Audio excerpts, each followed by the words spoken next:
Hello everyone, this is Sakshi Vishnoi and welcome to Mind Brains. So students, अब हम क्या पढ़ने वाले हैं? अब हम पढ़ेंगे critical appraisal of rural banking. इसके पहले वाले लेक्चर में हम लोगों ने रूरल बैंकिंग के बारे में पढ़ा था। ओके, उसमें हमने देखा था कुछ इंस्टीट्यूशनल सोर्सेज होते हैं, कुछ नॉन इंस्टीट्यूशनल सोर्सेज होते हैं। नॉन इंस्टीट्यूशनल सोर्सेज के क्या क्या डिसएडवांटेजेस थे वो मैंने आप लोगों को एक्सप्लेन किए थे, और क्यों उन डिसएडवांटेजेस के कारण ही इंस्टीट्यूशनल सोर्सेज का सेटअप किया गया। तो आई होप कि जो इंस्टीट्यूशनल सोर्सेज हम लोगों ने पढ़े, commercial bank, NABARD, RRB, SHG, land development banks, cooperative credit, ये सब कुछ आप लोगों को अच्छे से क्लियर हो गए होंगे। नाउ वो तो हम लोगों ने पढ़ा कि अच्छा इसलिए जो है इंस्टीट्यूशनल सोर्सेज सेटअप किए गए, ऑर्गेनाइजेशन सेटअप किए गए, ताकि जो लोग हैं, जो पुअर लोग हैं, उनका एक्सप्लॉयटेशन ना हो, सभी को जो है क्रेडिट मिल सके चीप रेट्स पर। लेकिन उसके भी तो कुछ ना कुछ डिसएडवांटेजेस होंगे। डिसएडवांटेजेस इन दी सेंस कुछ लेक्यूनास होंगे। डिसएडवांटेजेस हम नहीं बोलेंगे, कुछ लेक्यूनास बोलेंगे कि कहीं ना कहीं ये जो इंस्टीट्यूशनल सोर्सेज हैं वो लैक कर गए, जो प्रॉपर उनका मोटिव था, जो उनका ऑब्जेक्टिव था वो अचीव करने में। ओके, तो वो क्या, उसी चीज को हम समझेंगे कि वो क्या चीजें थी जहां पर वो जो इंस्टीट्यूशनल सोर्सेज थे वो लैक कर गए इस पर्टिकुलर लेक्चर में। ठीक है, हम लोग क्रिटिकली एनालाइज करेंगे और क्रिटिकल अप्रेजल देखेंगे कि रूरल बैंकिंग का कितना सही तरीके से इफेक्ट हुआ है और कितना नहीं हो पाया है। ओके, तो चलिए देखते हैं स्टूडेंट्स क्या क्या कहाँ पर जो है हमारी जो बैंकिंग सिस्टम है रूरल एरियाज में लैक कर गई। So rapid expansion of the banking system had a positive effect on rural farm and non farm output, income and employment. ठीक है, तो ये जो रैपिड एक्सपेंशन था बैंकिंग सिस्टम का रूरल एरियाज में, उसका पॉजिटिव इफेक्ट हमें देखने को मिला।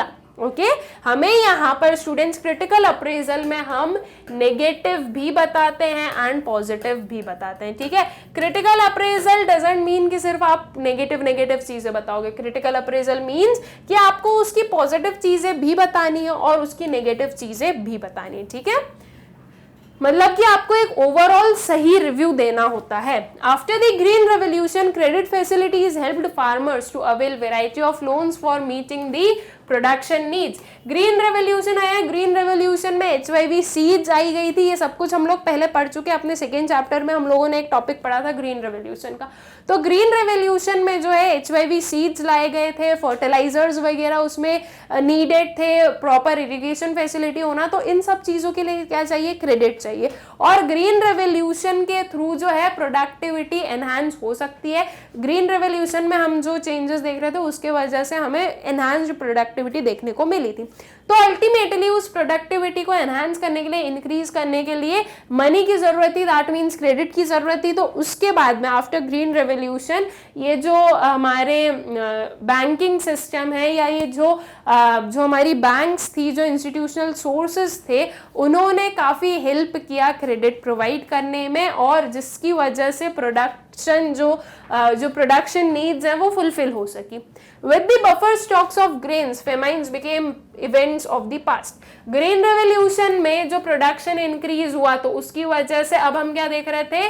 बफर स्टॉक ऑफ ग्रेन्स, बहुत सारा स्टॉक दिख रहा था हमें ग्रेन्स का, और जब ग्रेन्स काफी थे, सफिशिएंट अमाउंट में थे, तो उसकी वजह से फेमाइन्स जो थे वो पास्ट का इवेंट बन गए थे। दैट मीन्स फेमाइन्स जो है, जो भूखमरी जो थी, वो एक पास्ट की चीज हो गई थी कि ये चीज तो पास्ट में होती थी, अब ये चीज हमें देखने को नहीं मिलती है। तो ये कुछ एडवांटेजेस, या कुछ हम बोलेंगे कि रूरल क्रेडिट की ये यहाँ पर उसने हेल्प किया, और इन चीजों में उसका हमें एक पॉजिटिव नोट देखने को मिला। Some of the problems faced in the rural banking are, अब क्या problems face की गई वो देखते हैं। Insufficiency किस चीज की? Resources की insufficiency। ठीक है, हमें पता है हमारी कंट्री की जो पॉपुलेशन है उसके अकॉर्डिंग जो रिसोर्सेज अवेलेबल हैं वो इनसफिशिएंट है, राइट। हम देखेंगे कि स्कैरसिटी है, आप आपकी पूरी पॉपुलेशन को एग्जैक्टली सेम वे में फीड नहीं कर सकते हो। तो सेम चीज क्रेडिट के साथ में भी हुई कि जो क्रेडिट था वो इनसफिशिएंट था। दैट मीन्स कि ये जो क्रेडिट जो दिया गया था लोगों को, वो हर एक जगह पर हम लोग उसका इक्वल डिस्ट्रीब्यूशन नहीं देख पाए, एंड इवन ऐसा भी हुआ कि कुछ कुछ एरियाज ऐसे थे जहां पर क्रेडिट फैसिलिटीज पहुंच भी नहीं पाई। तो इट मीन्स कि इनसफिशिएंसी हमें देखने को मिली। ठीक है, the volume of rural credit in the country is still insufficient in comparison to its demand. जितनी डिमांड है उसके हिसाब से उस जो क्रेडिट प्रोवाइड किया जा रहा है वो कैसा है, इनसफिशिएंट है। ठीक है, मतलब कि डिमांड और सप्लाई जो है वो मैच नहीं हो पा रही है। अब इसके रीजंस भी हैं कि क्यों नहीं हो पा रही। पहली चीज तो देखो रिसोर्सेज की कमी आ जाती है।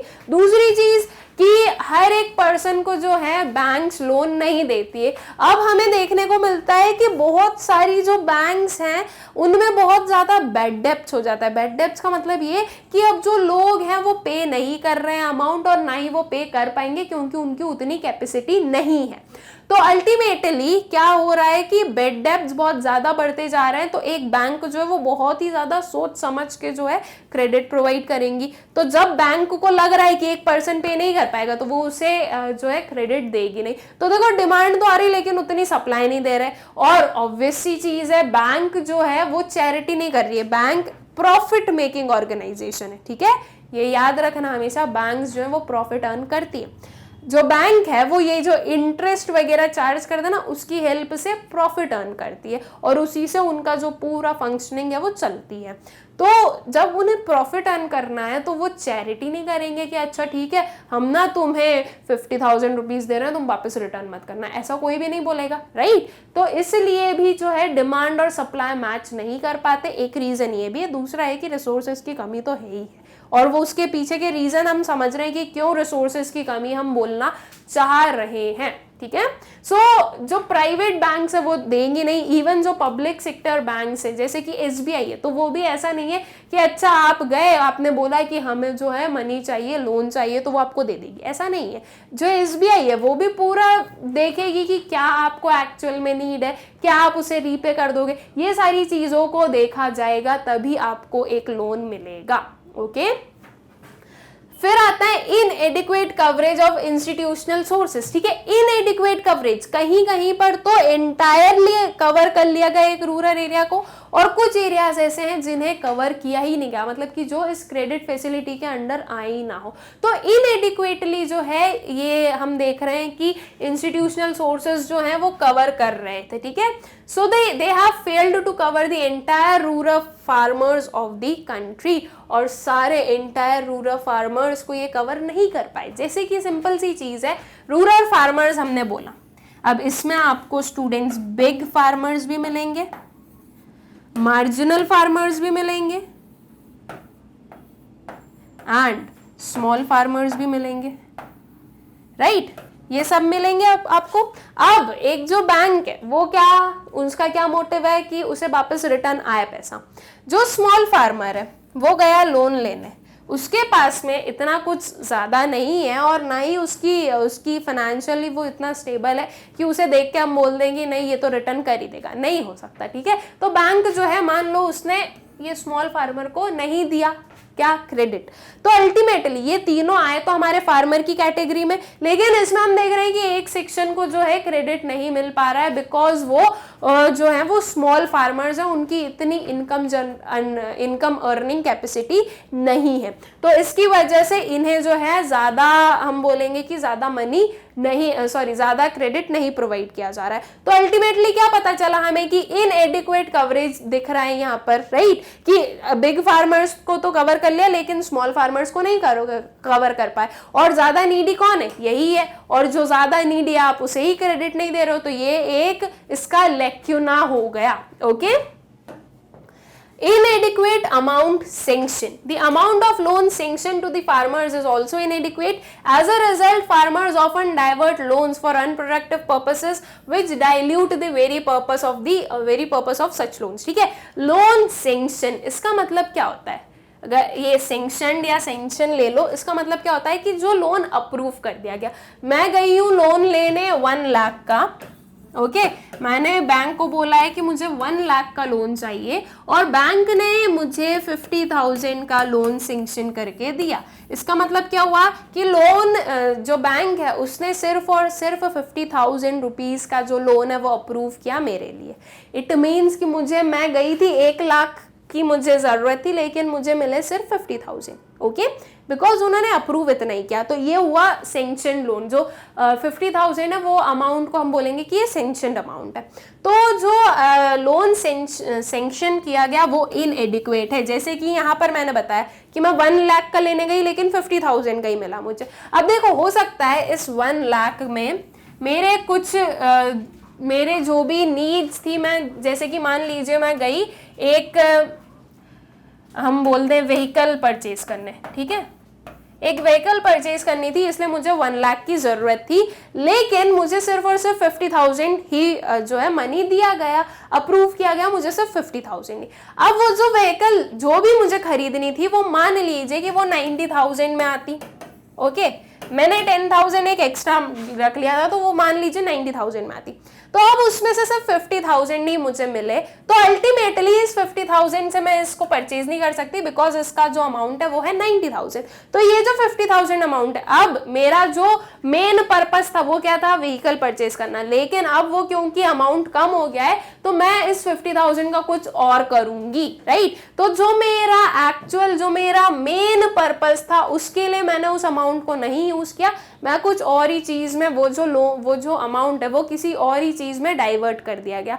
तो ये जो इनएडिक्वेट अमाउंट सैंक्शन किए जा रहे थे उसकी वजह से ये भी एक प्रॉब्लम आ रही थी कि जो एक मेन पर्पस था उसके लिए तो नहीं यूटिलाइज हो रहा था वो पर्टिकुलर जो मनी था वो, बट वो जो मनी था वो डाइवर्ट कर दिया जा रहा था, ठीक है। तो ये भी एक क्या हो गया, इसका लैक्यूना हो गया या इसका शॉर्ट कमिंग हम बोलेंगे कि रूरल बैंकिंग में हमें ये चीज भी देखने को मिली। लेस अटेंशन टू पुअर और मार्जिनल फार्मर, यही चीज जो अभी मैंने आप लोगों को एक्सप्लेन की कि प्रॉपर कवरेज नहीं था, तो बस उसी का हम एक थोड़ा सा हम बोल सकते हैं कि मॉड्यूलेटेड फॉर्म में जो है हमारे पास में हमारा पॉइंट आया कि पुअर और मार्जिनल फार्मर्स को लेस अटेंशन पे की जा रही थी। ओके बहुत ज़्यादा हम बोलेंगे कि बिग फार्मर्स को इजीली लोन मिल रहे थे बिकॉज दिख रहा था कि उनके पास में पेइंग कैपेसिटी है, और जो स्मॉल और मार्जिनल फार्मर्स थे जो कि ज़्यादा नीडी हैं, जिनकी ज़्यादा हेल्प करनी चाहिए, उनकी कम हेल्प की जा रही थी बिकॉज अल्टीमेटली ये समझ में आ रहा था कि शायद वहाँ से हमें वापस रिटर्न ना मिल पाए, हमारा जो अमाउंट मतलब कि जो बैंक जो अमाउंट दे रही है वो शायद उन्हें वापस रिटर्न ना मिल पाए। ओके सो इसलिए ये भी एक हम बोलेंगे कि ये इसका शॉर्ट कमिंग थी। Lesser attention has been given on the credit requirements of needy, small and marginal farmers. On the other hand, well-to-do farmers are getting more attention due to better credit worthiness. ठीक है, जो banks है वो credit worthiness को देख कर ही देती है। क्रेडिट वर्दीनेस मतलब क्या कि आप रिटर्न कर सकते हो, नहीं कर सकते हो। अगर हम आपको क्रेडिट दे रहे हैं तो क्या आप उसके वर्थ हो, मतलब कि बस जो बैंक्स हैं वो यही चीज देखते हैं कि आपकी वापस पेइंग कैपेसिटी है कि नहीं है। ओके वापस जो रिटर्निंग है वो आप कर पाओगे या नहीं कर पाओगे। तो ऑब्वियस सी चीज है, बिग फार्मर्स में वो इजीली समझ में आ रहा था कि बिग है ये, इनके पास में जो लैंड है वो ज्यादा है, जो लैंड एरिया है वो ज्यादा है, ज्यादा प्रोडक्शन होगा तो इनकी इनकम भी ज्यादा होगी, तो ये इजीली रिटर्न कर सकते हैं। जो स्मॉल फार्मर्स हैं उनके पास में लैंड एरिया कम है तो वो उनका प्रोडक्शन भी उतना नहीं होता है, जितनी इनकम जनरेट होगी उसमें उनके घर के एक्सपेंसेस भी उन्हें फुलफिल करने हैं, इनकर करने, और फिर ये दूसरे जो रीपेमेंट है वो भी करना है। तो हो सकता है वो रीपेमेंट ना कर पाए, उनके पास में उतना अमाउंट ना बचे। तो ये सारी जो थॉट प्रोसेस है ये एक जो बैंकर होता है वो उसके चलती है, और एक जो बैंकर होगा, एक जो लेंडर होगा, ओके वो सब कुछ देख कर ही देगा कि क्या ये रिटर्न होंगे या नहीं होंगे। कोई भी अपना जो पैसा होता है उसे डुबाना नहीं चाहेगा, वो यही सोचेगा कि उससे हमें रिटर्न मिले। ठीक है, तो जो लेस अटेंशन दिया जा रहा था पुअर और मार्जिनल फार्मर्स को, दिस वाज नॉट गुड। फिर ग्रोइंग ओवरड्यूज। ग्रोइंग ओवरड्यूज का मतलब क्या कि ये जो कर्ज है ये बढ़ता जा रहा था। अब ये कैसे बढ़ता जा रहा था, तो अगर आप लोगों ने मेरे प्रीवियस वीडियोस देखे होंगे तो मैंने एक बहुत अच्छा सा एग्जाम्पल के थ्रू आप लोगों को समझाया था कि ये जो लोग होते हैं वो डेब्ट ट्रैप में क्यों फंसते जाते हैं। ओके, तो वो एक सिंपल सा एग्जाम्पल जो था वो हम एक बार फिर से रिवाइज कर लेते हैं। जिसे पता है उसके लिए अच्छे से वो बहुत अच्छे से माइंड में बैठ जाएगा, और जिसे नहीं पता है वो समझ लेंगे। मान लो स्टूडेंट्स कि हमने लिया लोन, मतलब कि एक पर्सन ने लिया लोन 10,000 रुपीज का। ओके, अब इस 10,000 पे मान लीजिए कि जो इंटरेस्ट पे करना है वो है 10% का। ओके, सो 10% का इंटरेस्ट 10,000 पे, दैट मीन्स 1,000 रुपीज। तो इसका जो रीपेमेंट अमाउंट है वो टोटल कितना इसे रीपे करना पड़ेगा, 11,000। राइट, 1,000 किसका हो गया, इंटरेस्ट का हो गया। अब ये मान लो 10% जो है वो पूरा हम ईयरली बता रहे हैं, तो इतना उसे क्या करना है, रीपे करना है। इतनी स्टोरी हो गई हमारी कंप्लीट। अब आते हैं हम दूसरे साइड पर। उस पर्सन की इनकम फॉर दैट ईयर अगर हम मान लें कि वो हुई है 8,000 रुपीज की। ओके, 8,000 रुपीज की इनकम हुई है। ज्यादा इनकम हो नहीं पाई बिकॉज जो क्लाइमेट्स थे वो फेवरेबल नहीं थे, तो उसकी वजह से ज्यादा अच्छे से प्रोडक्शन हो नहीं पाया। तो 8,000 की जो इनकम हुई है, इस 8,000 की इनकम में से उसे उसके जो एक्सपेंसेस हैं वो भी फुलफिल करना है, वो भी इनकर करना है। ठीक है, एक्सपेंसेस मान लीजिए कि उसके हो गए 6,000 रुपीज के।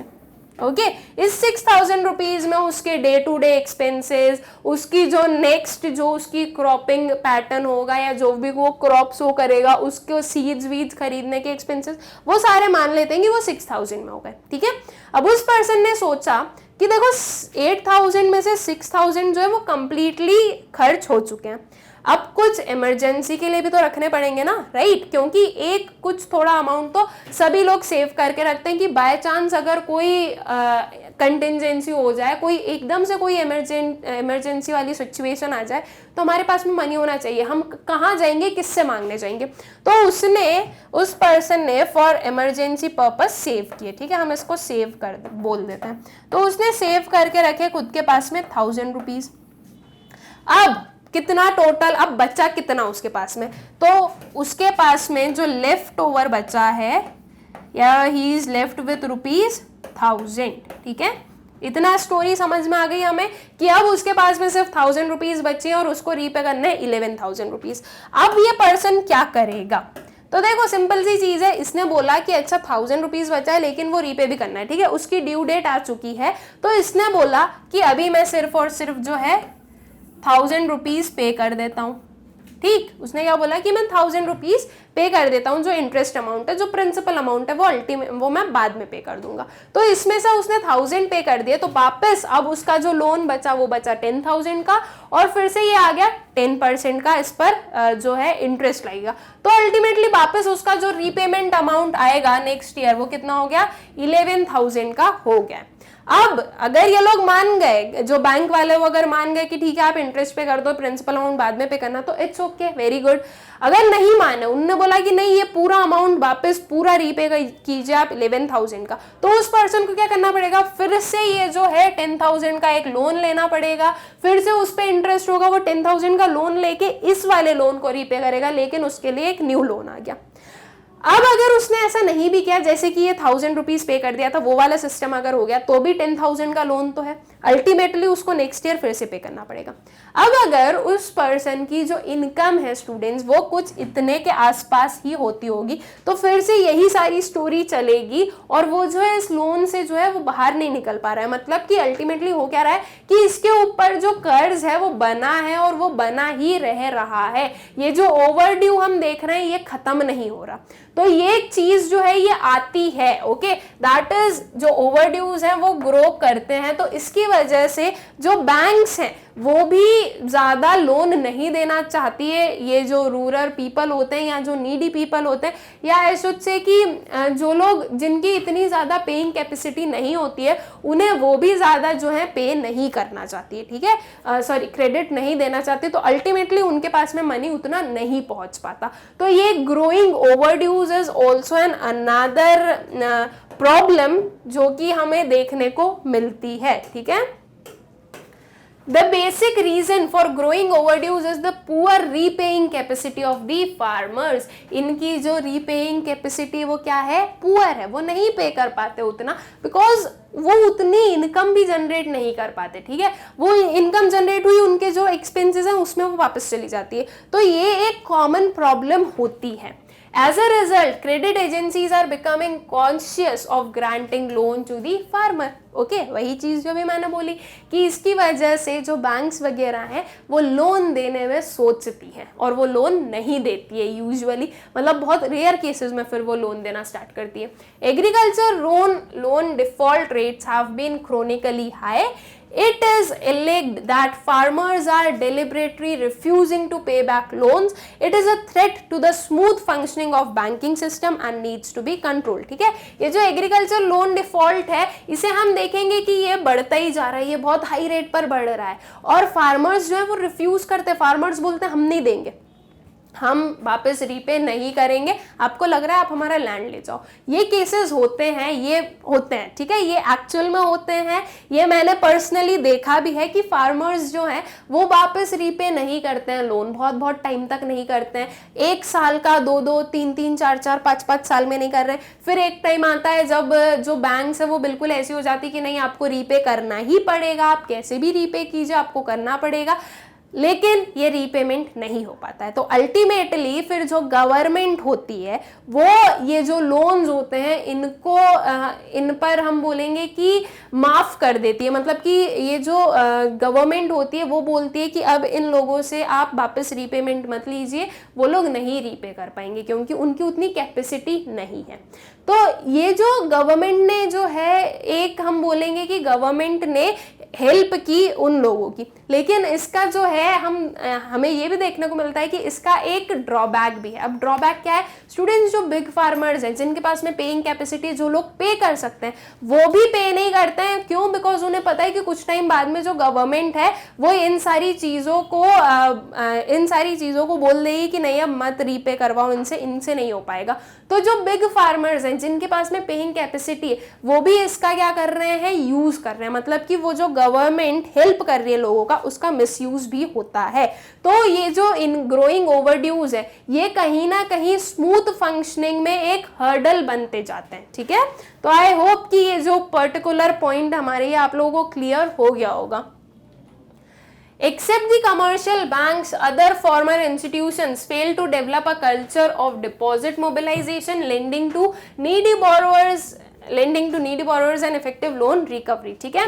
तो कमर्शियल बैंक्स के अलावा जो दूसरे फॉर्मल इंस्टीट्यूशंस हैं वो इतने अच्छे से वर्क नहीं कर पाए, ठीक है। मतलब कि जो हमने और भी पढ़े दूसरी चीज़ें जो इसके प्रीवियस वाले लेक्चर में पढ़ी थी कमर्शियल बैंक के अलावा, वो इतनी सक्सेसफुल नहीं रह पाई और उसका रीज़न ये था कि कमर्शियल बैंक्स जो हैं स्टूडेंट्स वो अपने नॉर्म्स में स्ट्रिक्ट रही, ठीक है, कि नहीं आपको रीपे करना तो करना पड़ेगा, ये यहाँ पर कोई भी गवर्नमेंट का काम नहीं चलेगा, रीपेमेंट तो होगा ही होगा। तो वो मतलब उन्होंने जो है सिर्फ और सिर्फ एक लेंडर बोरोवर का वो रिलेशन नहीं बनाया, एक फैमिली आई शुड नॉट से बट एक रिलेशनशिप बनाया, एक फ्रेंडली रिलेशनशिप बनाया ताकि वो लोग जो है असिस्ट भी करें लोगों को कि आपको कैसे करना है, क्या करना है, ओके, जहाँ पर ज़रूरत है वहाँ पे क्रेडिट भी प्रोवाइड करें। सिर्फ ऐसा नहीं है कि उन्होंने मनी लेंड कर दिया है और अब बस उन्हें रीपे करो।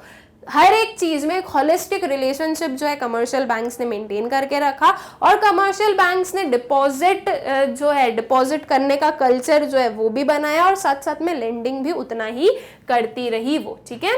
To improve the situation banks need to change their approach from just being lenders to building up relationship banking with the borrowers, ठीक है। तो अगर इस सिचुएशन को इम्प्रूव करना है तो बैंक को अपना जो अप्रोच है वो चेंज करना पड़ेगा। सिर्फ और सिर्फ आप लेंडर मत बनो बल्कि एक रिलेशनशिप बिल्ड करो आपके कस्टमर्स के साथ में, ओके, दैट मीन्स जो बोरोवर्स है उनके साथ में एक रिलेशनशिप बिल्ड करोगे। ऐसा हम नहीं बोल रहे कि भाई शादी करो, रिलेशनशिप बिल्ड करने का सिंपल मतलब है कि थोड़ा फ्रेंडली रिलेशनशिप हो, आप उन्हें असिस्ट करो, आप उन्हें बार बार बताते रहो कि क्या चीज़ें ज़रूरी है क्या नहीं है, वो कैसे इस चीज़ को रीपे करें, ओके, उन्हें गाइड करते रहो। तो इस वे में रिलेशनशिप बनाओ, ठीक है।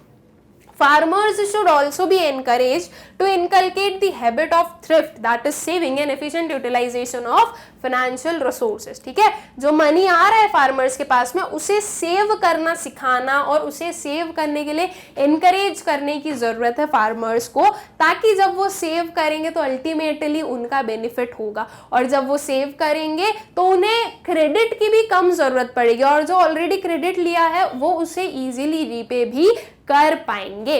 ओके, तो ये कुछ हमें देखने को, ये कुछ लैक्यूनास थे जो कि हमें देखने को मिले किसमें, रूरल बैंकिंग में. आई होप सो कि आप लोगों को क्लियर हो गए होंगे. और सिर्फ लैक्यूनास ही नहीं बल्कि इसके पॉजिटिव इम्पैक्ट भी हुआ था.